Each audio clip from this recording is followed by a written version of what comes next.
Adéyẹmí ẹ kú ọdún lónìí ẹ mọ̀mọ́ kú àṣeyẹ àṣẹ ìsàmọ́dún lágbára Olódùmarè ọba àwọn ọmọ lónìí wa mọ̀ kí bàbá wọn ní mọ̀ kí yín lógúnlógún wọ́n ní mọ̀ kí yín lọ́gbọ̀nlọ́gbọ̀n wọ́n ní bá yín dúpẹ́ lọ́wọ́ Olódùmarè ọba tó dá yín sí ìláyà aláwùrà bí ọba tó ní ẹ̀mọ́ ló ṣẹ̀mí ayé látìgbà tá a sì bí yín sílé ayé títí dọjọ́ òní bàbá mi ẹ má bínú pé mo bá yín láyé mo bá yín lóyè mo pè yín ní orúkọ ẹ kú ọjọ́ bí òní ẹ mọ̀ sáà mọ́dúnmọ́dún nílé ayé lásẹ̀wá inú ọba ẹ ní tètè kú nílé ayé ẹ sọ ọ̀pọ̀lọpọ̀ ọdún lókè èèpẹ̀ wọn ló gbó láíláí ló gbó ẹ̀dán àdàgbàrà kòrò ní ti ìgbín ẹ mọ̀ bẹ́ẹ̀ ẹ mọ̀ wà nínú ọ̀la ńlá lágbára Olódùmarè ọba ọdọọdún tẹ́rì ńlá àárọ̀ọ̀rù ọdọọdún là ń rọ́yẹ́ ọdọọdún là ń rọ́jò ọdọọdún là á mọ rí yín wò bí ìran yóò mọ rọ̀ yín lọ́rùn láṣẹ Olódùmarè ọba egun yóò mọ̀ lé nígbà gbogbo ẹ ní ṣàìsàn ẹ ní wà lórí ìdùbúlẹ̀ àìsàn ayé ó mọ̀ fẹ́ yín rí bàbá mi Adéyẹmí ayé ó mọ̀ fẹ́ yín gbọ́ lágbára Olódùmarè ọba ẹ ní tètè kú nílé ayé ẹ jèrè gbogbo àwọn ọmọ tẹ̀mí láṣẹ Olódùmarè ọba àwọn ọmọ ní mọ̀ kí bàbá àwọn wọn lọ́lọ́kọ̀ tó wá sílé ayé wọn ní bàbá rere ni ẹni rere ni Adéyẹmí tẹ́ẹ̀rí olórí ire ni bàbá tá a fi tọrọ bàbá abiyamọ tòótọ́ abiyamọ àbọ̀ ọ̀jà gbọ́rọ̀ ọ̀pọ̀ mọ àwọn ọmọ ní bá yín délé wọ́n ní bá yín délé àwọn bàbá tó bí yín ẹ̀kú ọdún ẹ̀kú yèédún ẹ̀ mọ̀ sá mọ́dúnmọ́dún lágbára Olódùmarè ọba wọ́n ní ìsìn yín relé àwọn bàbá tó bí yín Ìkòròdú ọ̀gá ọmọ ẹ̀ lukú mẹ́ẹ̀ẹ́dẹ́mẹ́ẹ̀dẹ́mẹ́ẹ̀dẹ́ a kì í bá ní rìn ká má mọ̀ lẹ́ẹ̀ni Ìkòròdú ọ̀gá ní ilé wa Ìkòròdú ọ̀gá ọmọ ẹ̀ lukú mẹ́ẹ̀ẹ́dẹ́ o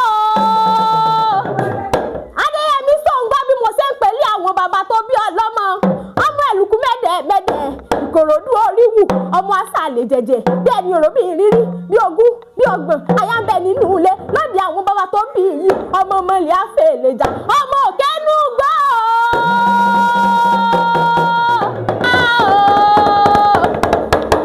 Ìkòròdú ọ̀gá o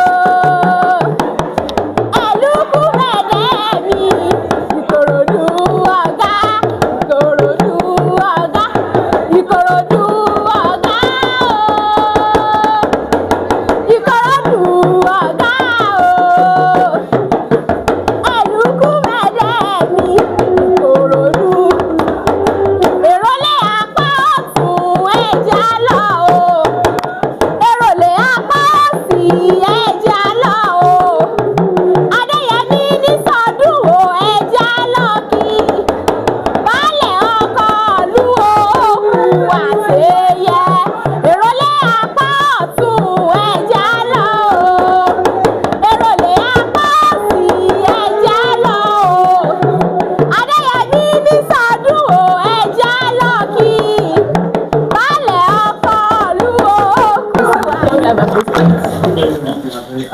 Yes, sir. Yes, sir.